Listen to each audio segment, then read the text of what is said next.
Welcome home to USA Global TV and Radio, a place where dreams take flight, with authentic storytelling, diverse perspectives and meaningful conversations, where global stories unite and bridges are built beyond all borders. Discover world-class education, entertainment, hope and inspiration. Together, we're building bridges worldwide. Subscribe to our channel, USA Global TV. Download our app, USA Global TV. Be our guest or join our team. Visit usaglobaltv.com. Thanks to our founder and executive producer, Dr. Jacqueline Kerbeck. Music score by Yeffy Tang from Cloud Road Music. Voiceover artist Mike Porter. Creative direction by Paul Garcia. USA Global TV and Radio, your home for global connection. All rights reserved. This video and its contents are the exclusive property of USA Global TV and Radio. Unauthorized use, duplication or redistribution in any form is strictly prohibited.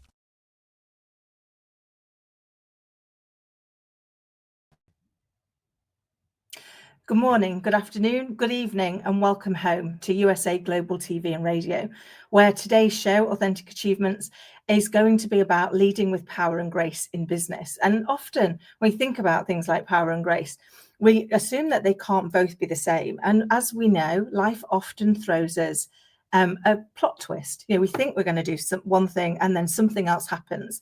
That actually is why we've got today a special guest with us. It's my absolute honor to be able to introduce our guest, who's going to come and share their journey with us on how you really do encompass both of them. Very often we seem to think that it's an either or. But today I'm going to be joined by Lady Jen du Plessis. She's a dynamic leader renowned for transforming powerhouse businesses into companies that run smoothly without the need for daily intervention by its leader.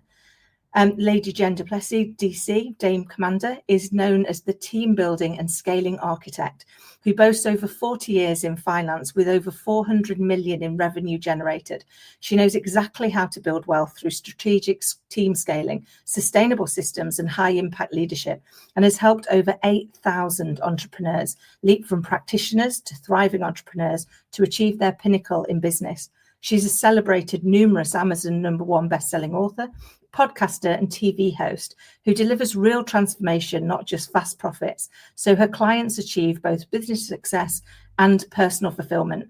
And she cherishes her life in the countryside, enjoying local wineries, ballroom dancing and quality time with family. Please join me in welcoming to the studio Lady Jen du Plessis.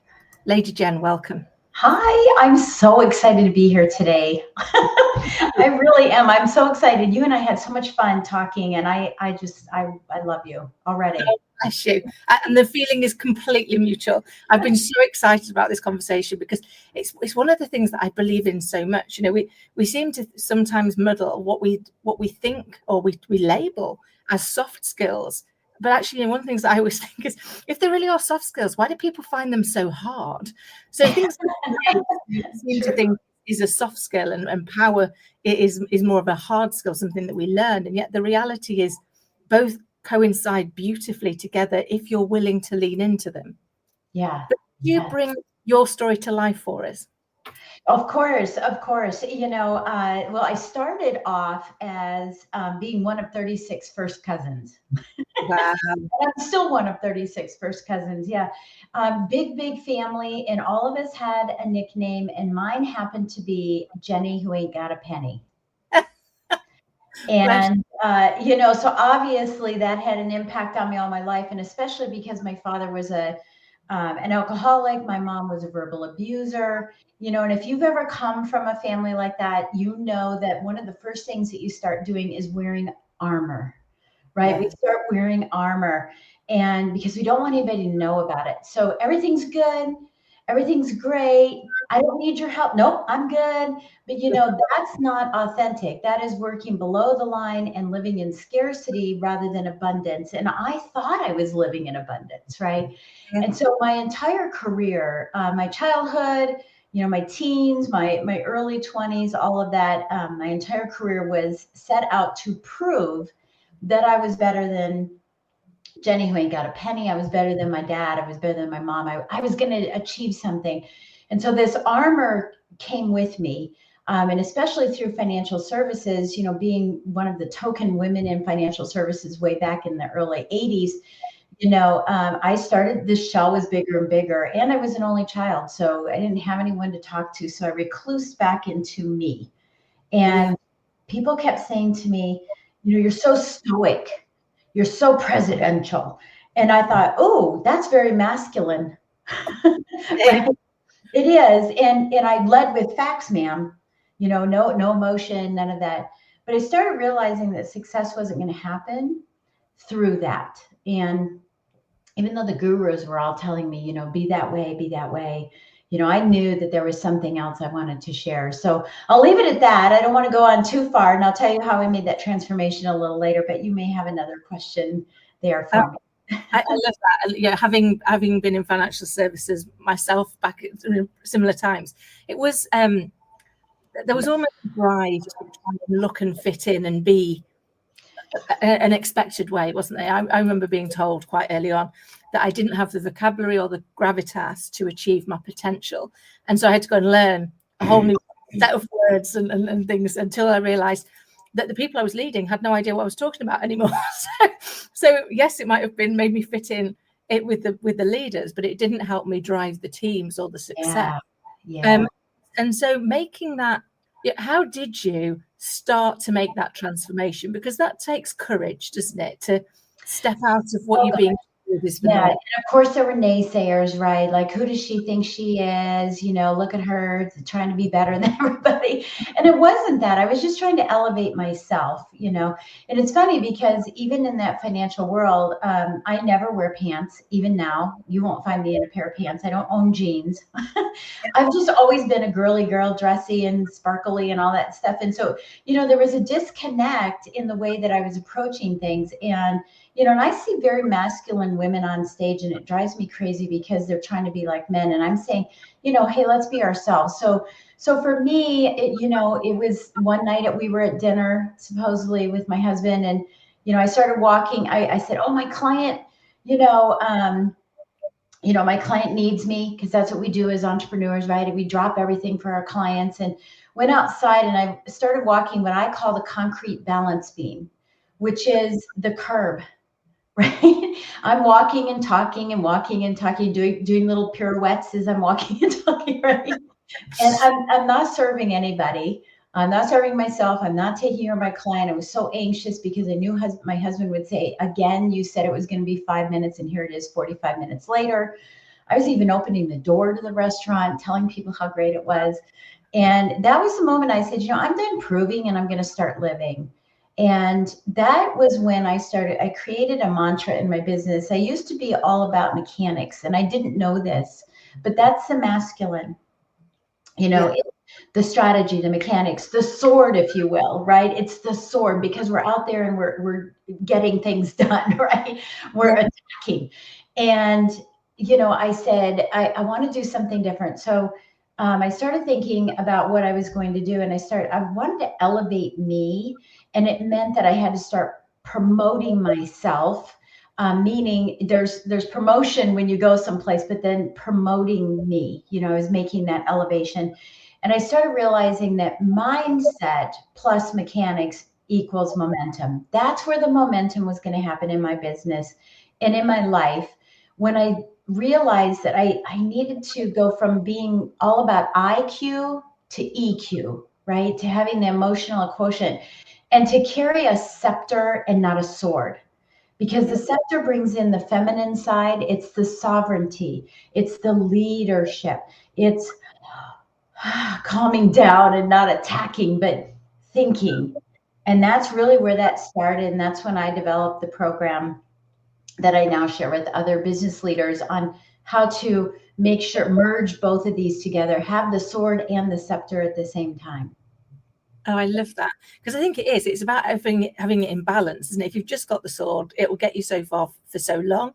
If you've just got the scepter, it will get you so far for so long. Exactly. But it's key to have both, and to wield them authentically, because that takes work, doesn't it? You know, if you've been driven solely by the sword, and now you suddenly want to bring in some sovereignty. That can be hard to do, to make that change and keep that level of authenticity. And the same the other way, if you've always led with the sovereignty and you now need to add in a little bit of sword. Yeah, I know. It's like, who are you? Attila the Hun, where'd you come from?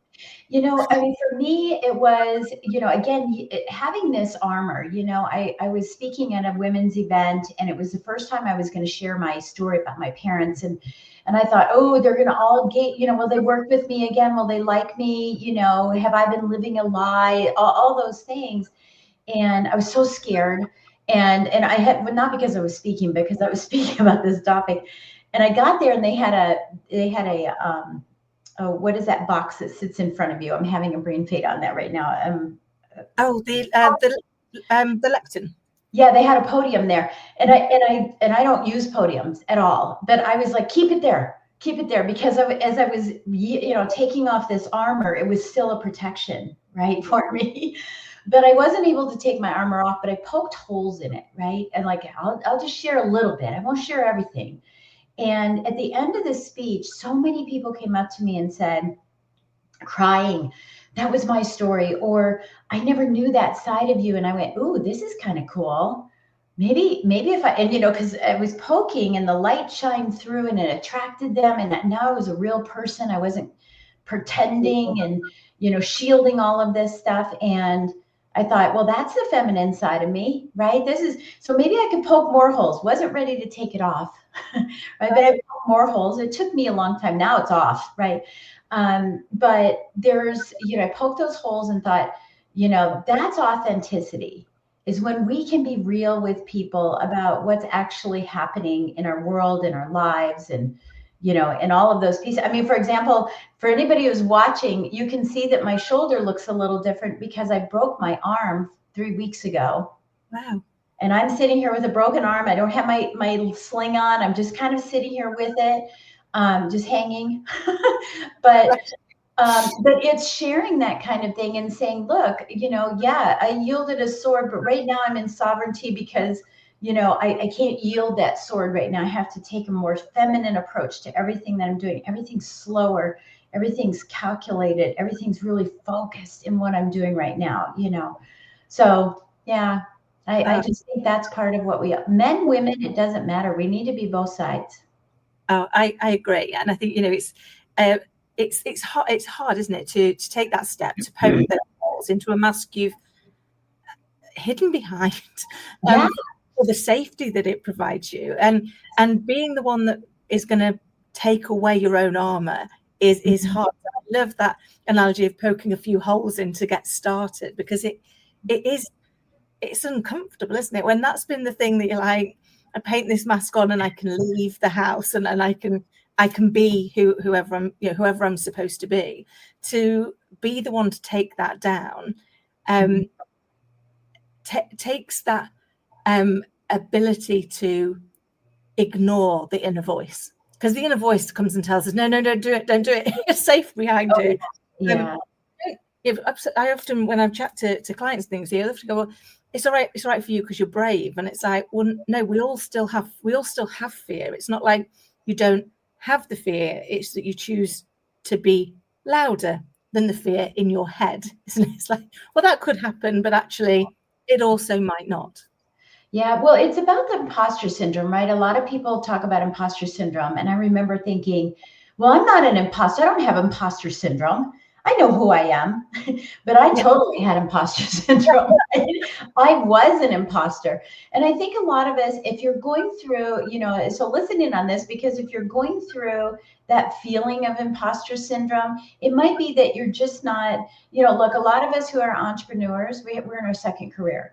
We have a lot of expertise. We have a lot of experience. We have a lot to give. But when we get plopped into the entrepreneur world, it's different. We don't know what a funnel is. We don't know what affiliate words are. Remember all these new acronyms I had to learn, right?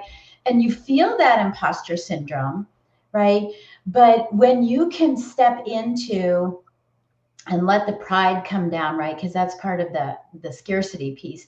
let that pride come down and say, you know what? I know a lot about what I'm the expert in, but I don't know a lot about funnels. Can you help me? That's when authenticity comes in, and people do want to help. So don't allow yourself to be in a silo of, well, I got this. I'll just work my weaknesses instead of my strengths and let my business suffer.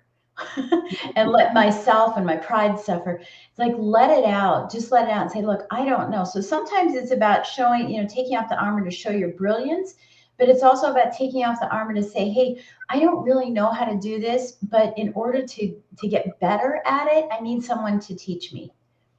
Yeah, I love that, because I think it is, very often, I remember the first I became an entrepreneur, and you've got this idea and you've got the strengths and you know what you're good at. And then all of a sudden you turn around and you go, oh my goodness, so I'm HR, I'm IT, I'm marketing, I mean, all of these things as well as what it is I'm going to do. And I don't know all of those things. I know some of them. And for a lot of the entrepreneurs that I've worked with as well, it's that stepping into owning your expertise, but then engaging the experts on the other things, and growing therefore together, isn't it? Being able to go, do you know what? I don't know this, but I know that. So if I help you with this, can you help me with that? And together we both grow, we both learn, we both evolve and do something else. Oh yeah. Well, and I struggled for, I was like, 25 years. I didn't want to tell anybody about it. So I was just in the hustle. Right. And one of the master classes I teach is on how to go from hustle to harmony, right? Yeah. Harmony, where you have both harmony and income. And, I just I'm staying in the hustle because, I'll just work longer hours, harder hours. I'll bear down, work till midnight, work till 1 a.m. And I'll do all that, and success, it'll be there somewhere, but it's not the right path. It just isn't. You can get there so much faster with other people. It takes a village to grow a business, not just one person.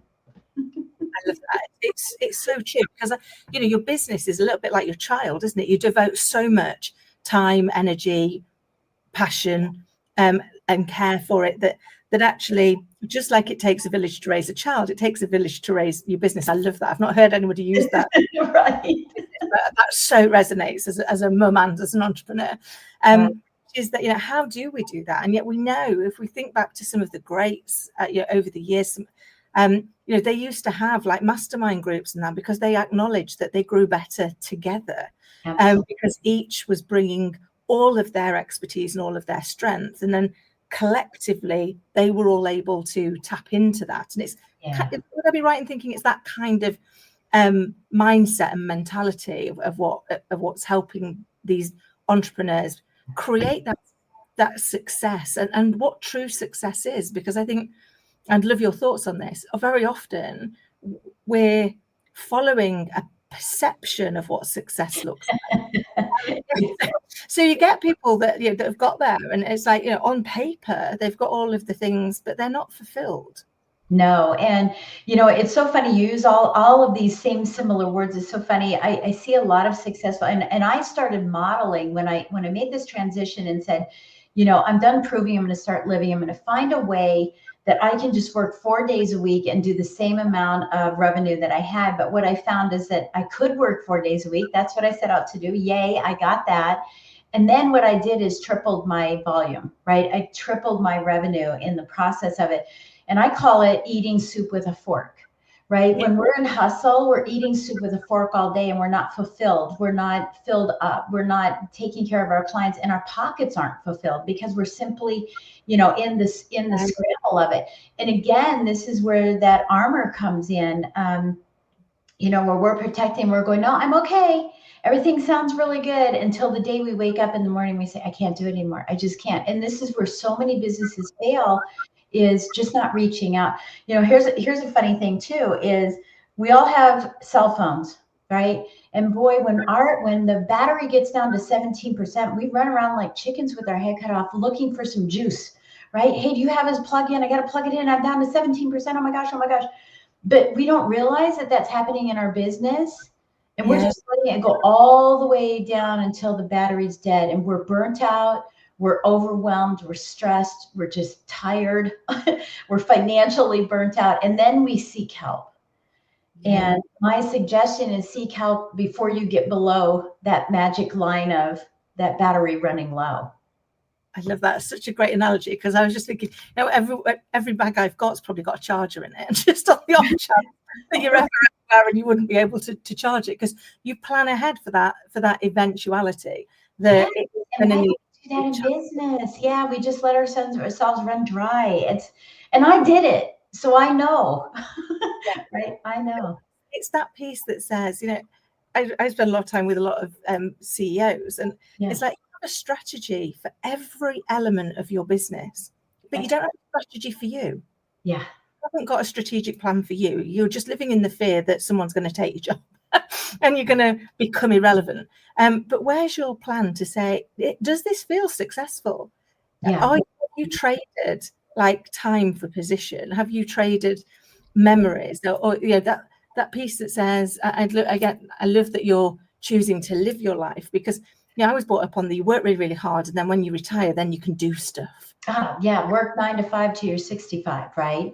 Yeah. I mean, there's so much packed in there, what you say, Kim. It's amazing. You know, because I remember standing outside that restaurant and looking in the window of the restaurant, and there they were, my family. They were laughing and doing little spitballs and creating all these beautiful memories. And I was never in them. In fact, there's still a vacation, a holiday that my husband and I and my kids, you know, we went on, and I still don't remember that one. I swear, I keep saying to my daughter, "You're teasing me. We never went on that vacation." She's like, "Mom, that's because you were up in the hotel room on your computer the whole time." And I was looking out that window and seeing them play on the beach, and I wasn't in that.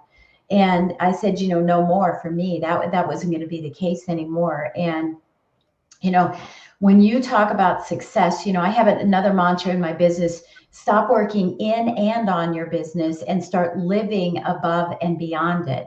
And for everyone, that the beyond, that's your success. It might be money, it might be sleeping in, it might be traveling, it might be starting another business, but you have to be really, really clear on what your success looks like, what you want success to be, so that you're ready to hop out of bed every single day, being pulled because of the inspiration you have to yield the sword and deliver and govern exactly what you want in your life, not what someone else defines it as, but what you want. And we definitely don't want the push out of bed, because that's motivation. Inspiration is the pull. Nothing will stop you. But you got to be really clear on what you want so that nothing will stop you. I love that. And it's so true, isn't it? When we do things that we love, it doesn't feel like work, does it? It just doesn't feel like working. And actually, we're just inspired and we want to do more of it. And I think it's also really important, like you shared, that actually it's got to be what success looks like for you. Yeah. Because what success looks like for me may be very, very different to what success looks like, you know, to other people. And that's okay. Yeah. But it was a big step for me to realize I could define my own version of success, and that one would be more fulfilling, and two, it didn't matter if it was different to anybody else's. That's theirs, that's their journey, that's how they want to spend the time that we've been given, and we get to define how we want to. And it was really quite liberating when I took that back. You realize, that you are the author of your own story. So if you don't like where it's going, take back the pen, start again.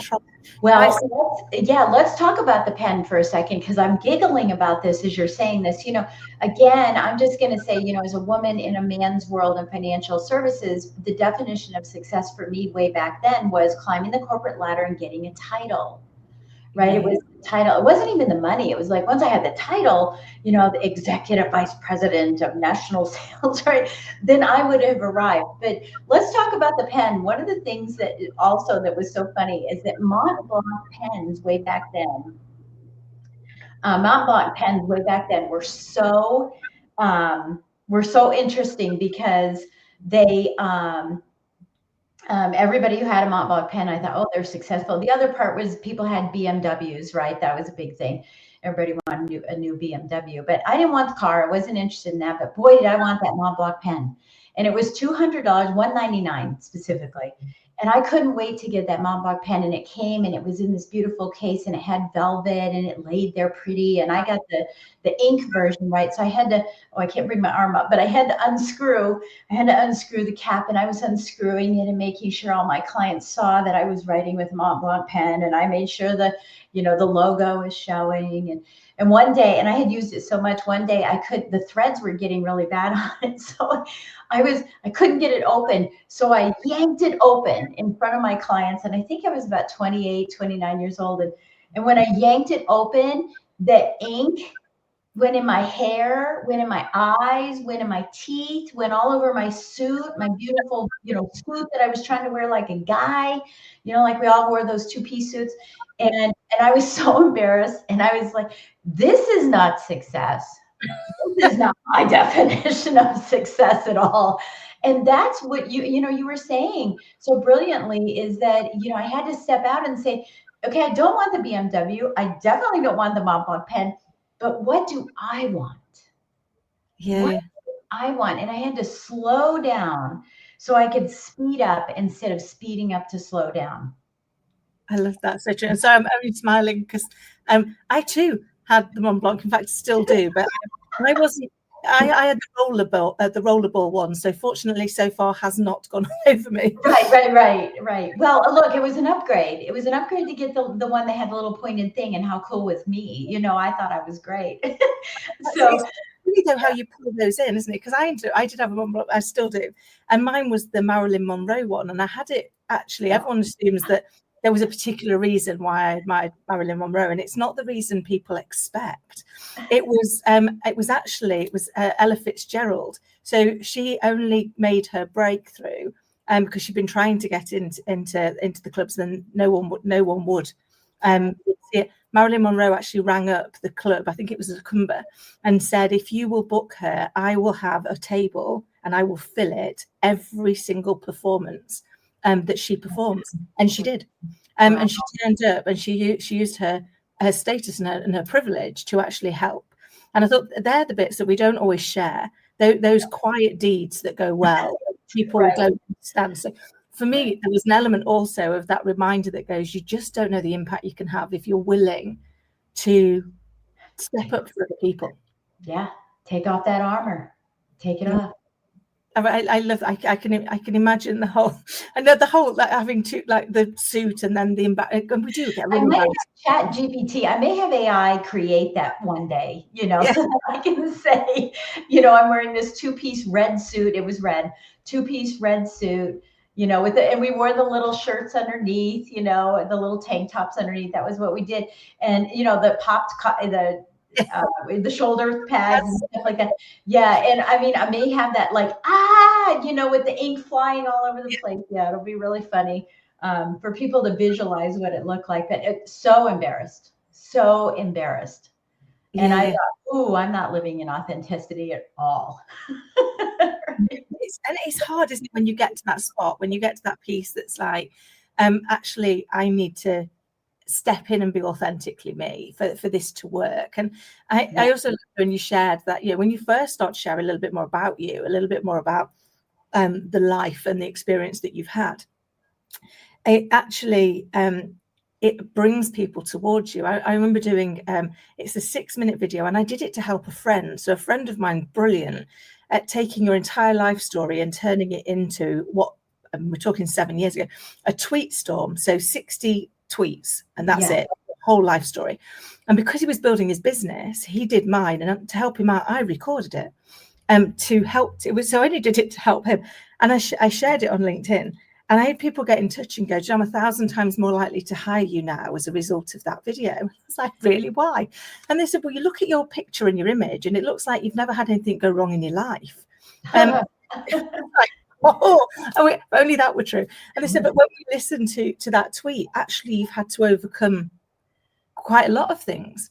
And I realized actually that's what people almost needed, was to know that you'd gone through stuff too, that actually we're not perfect. We're not perfect. None of us are. And and of course that's what I was trying to do, be perfect. Because this was like innately put into my DNA. If I'm perfect, my dad won't drink. If Yeah. I'm perfect, my mom won't yell. If Yeah. I'm perfect, someone, my uncle even said, you're going to be just like them because that's how the world is. If your parents are poor, you'll be poor. If your parents drink, you'll drink. If your parents smoke, you'll smoke. I mean, all the pieces, right? And I just didn't want to be that. I just didn't want to be that. But I thought I'll be perfect. In fact, my husband, I had a Jaguar car, and it was used, but Vondenplas, the one that has the seats that go, the back seats, and then everybody does a little Grey Poupon thing. We even carried Grey Poupon in it. But my husband said, well, I'm going to get a specialty license plate. And I said, well, why don't you get Jen's Jag? And he said, no, I don't want anybody to know your name. That's not safe. I said, okay, fine. He said, well, I'm going to get Meow because it's a cat. And I go, don't you get Meow. Don't you get Meow. When the plates came in, guess what they said? PRRRFCT. Perfect. And I thought, oh gosh, I mean, now you're taking me back to those days where I was trying to be perfect, because I'm trying not to be perfect. I don't want people to think I'm perfect anymore, right? Yeah. So it was such a challenge, and I would make a mistake driving, and I would see people in the rearview mirror going, oh, perfect, you think you're perfect, right? And I said, they have to go. They have to go. They have to go. I so resonate with that story. I spent a lot of years desperately trying to be perfect, because if I were perfect, then that would be enough. There you go. And that would be okay. And once I realized that actually it's our imperfection that is our perfection. Our imperfection is what makes us uniquely us. And so owning that we are perfectly imperfect, and that's okay. That doesn't mean to say you don't try and continue to improve, but it no longer is the thing to beat yourself with, is it? It's no longer the big. I used to be dreadful, for the sword used to be used against me, not. Well, there you go. Yeah, I was going to say that's why people will yield a sword, because it's a defense mechanism. To hide the perfection. And so if you see all the meanness or the strength or the whatever, it's like in the drive, and you see all those things, it keeps that action, that momentum going, and that speed going, so no one can see the perfect. If you've ever watched something at double speed, you don't see all the imperfection, but when you slow it down, you see, oh, that didn't happen, this didn't happen. That's where the sovereignty is so great and becomes so grand, is that you are slowing down and people are seeing your decision making. This is where the emotional quotient elevates too. And that's why you have to promote yourself, not self-promotion, but self-improvement, right? All those pieces. Yeah. It's true. I think it's that stepping in and acknowledging, I can learn more on this, but actually this I'm quite good at. And I think, I can't remember whose quote it was, but they said, actually, it's not our darkness that scares us most, it's our light. It's the fact that we might actually be good at something, and that feels a bit egotistical, and is bad. Poking holes. Yeah, absolutely. And that's why, I'm Christian, so that's why Jesus says, stay in the light. It's I'm the light and the way, because that darkness is evil, right? And it hurts us personally. It's not the darkness is shielding us from anybody else. It's shielding us from, the things we're not willing to share, and I love it. I love this conversation, because it's so, we have so much in sync, Kim. It's amazing. It's so true, and like you, I'm also Christian, and I think we also live in a world of polarity. So nothing exists without its exact opposite also existing. So you can't have light unless you've got dark. You can't have hope unless you've got fear. So it's like, if I want to have hope, I have to acknowledge that there will be some fear, because this exists without this. And so once you start looking at it that way, it becomes much easier to go, okay, what are the bits about me that I'm not willing to look at yet? They're probably the ones that frustrate me in the people I see around me, because I can see it in them. I'm not willing to see it in me. So they're the places that I go and go, right, now you need to look at it for yourself. You need to go in and sit with the bits of you that you don't like very much, and decide, can I live with this, or can I improve on this? Which choice am I going to make? Right. So mentors help us with that too. I think that's one of the reasons that we use mentors, is because we can't see our own ears. We can't see our blind spots. It's really great. And for those of you that are listening, if you're a coach or a speaker, a mentor, a leader, it's really easy to point fingers. Yeah. Right? And see where everybody else is doing something wrong. And of course, as a mentor, I'm quick. I have a great mind mapper, so I'm very quick to see where the challenges are in a business that I can help people with. But it's amazing because we're not great thumb pointers. Yeah. Right, we're not great at pointing our thumb at ourselves and saying, what is it? And that's where we have to surround ourselves with an advisory board or a mentor that helps us, not just in business, but in our person. And that's why I have mentors. That I have a business mentor, but I also have a life mentor, because they're helping me see the holes that I have and the gaps that I have in myself, right? In myself that are preventing me from living the fullest life that I have. And because I learned that, I've always had a life mentor, because I don't want to experience rumble strips. I don't know if but if you're driving down the road and there are rumble strips on the side of the road and you're not paying attention, you hear, brrr, that's the key to go, whoops, get back on the road, get on track again. And they help me identify rumble strips, because, as time goes on, different priorities happen. My kids were my priority. Now they're grown up, and now I have grandkids. Now they're my priority. But then my husband and I are home together, so we have different things that we want to do. It's not cast in stone. It's a living, breathing thing that you're doing in life, and you change over time, nurture, nature, whatever it is.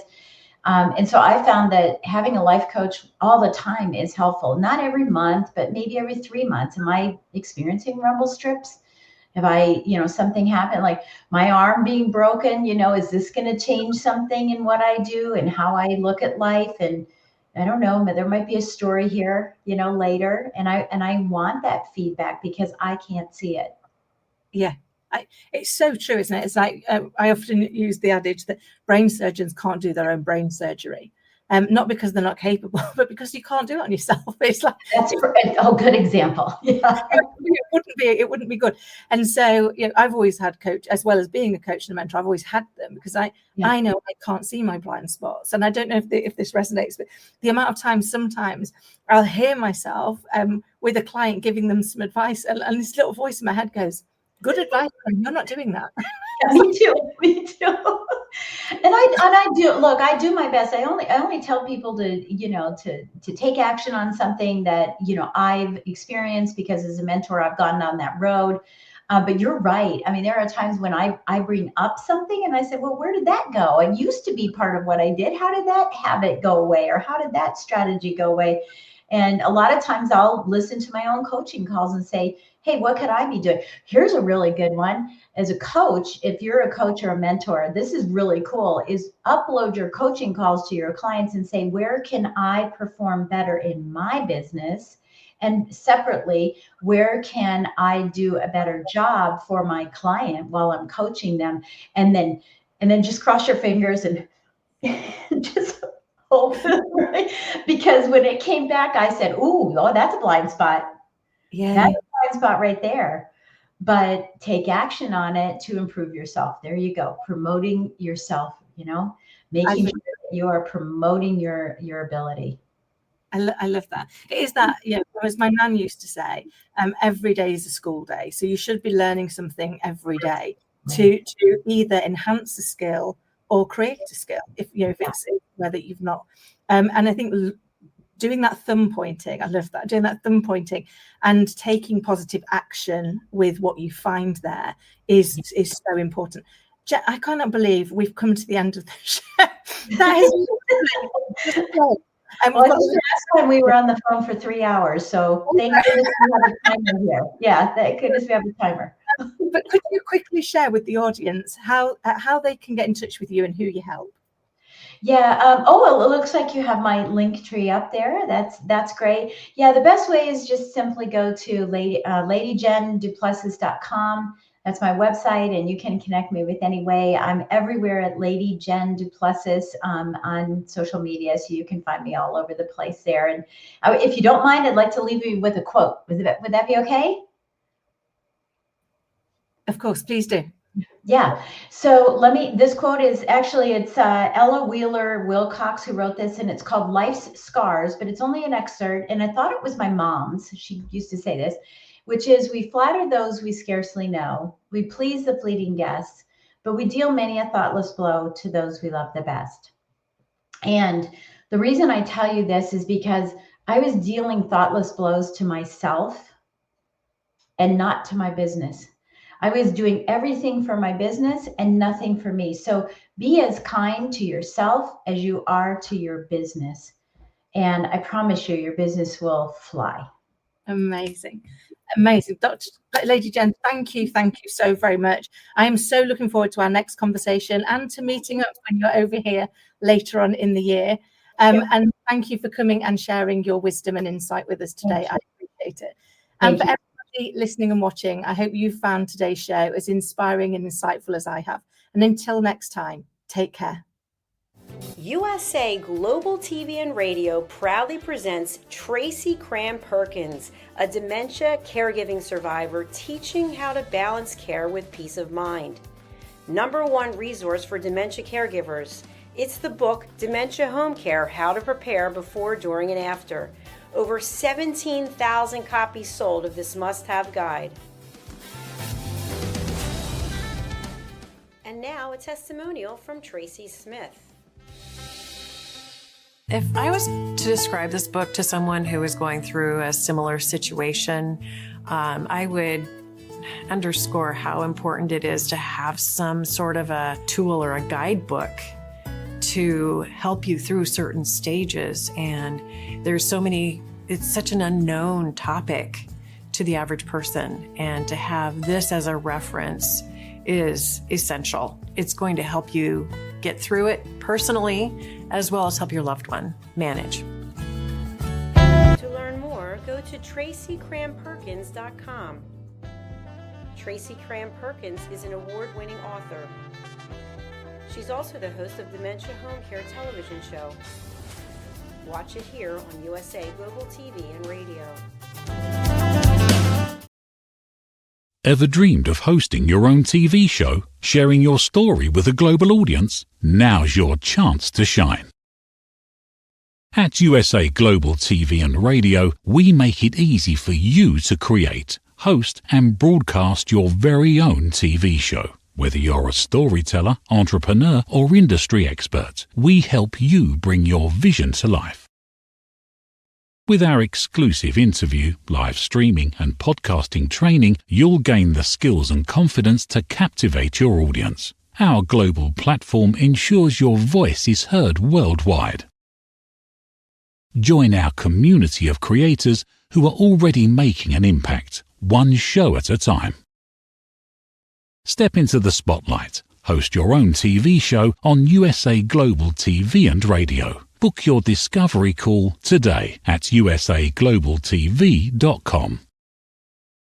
Copyright 2025 USA Global TV and Radio. All rights reserved. Terms and conditions apply. To learn more, visit usaglobaltv.com. Get ready to wear the brand that's changing the world of media. Introducing the official USA Global TV and Radio online store. From our TV show hosts to our incredible global guests, you asked, we delivered. Rep your appearance with pride. Whether you've been on air, hosted a show, or tuned in, we have something just for you. Visit us at usaglobaltvradioshoп.myspreadshop.com and start shopping today. Check back frequently. We're dropping fresh new designs all the time. Showcase your role in our global community. These designs celebrate your voice, your story, your presence. It's more than just merchandise. It's a movement of hope, inspiration, education, and elevated listening. Head to usaglobaltvradioshoп.myspreadshop.com. Your spotlight awaits. USA Global TV and Radio. Elevate your style. Elevate the world. Thanks Thank you, viewers and listeners of USA Global TV and Radio, for joining us today. We're honoured to have your time and attention as part of our global community. At USA Global TV and Radio, we believe in the power of authentic conversations, meaningful connections, and creating a world of possibilities together. Want to be part of something bigger? Join our team of elevated listeners at usaglobaltv.com, a space where your voice matters and your ability to listen transforms relationships. Stay connected with us across all our platforms for thought-provoking discussions, expert insights, and empowering stories. Subscribe to our channels at youtube.com/c/USA Global TV. Follow us on social media and explore the endless opportunities we're creating for growth, learning, and inspiration. Together, we're not just broadcasting, we're building bridges and changing lives one conversation at a time. For inquiries, contact us at info@usaglobaltv.com. Music by Johnny Dies. Produced by Executive Producer and Director Dr. Jacqueline Kerbeck. Voiceover by Mike Porter. Creative Direction by Paul Garcia. All rights reserved. Copyright 2025. Visit usaglobaltv.com to view our full terms and conditions.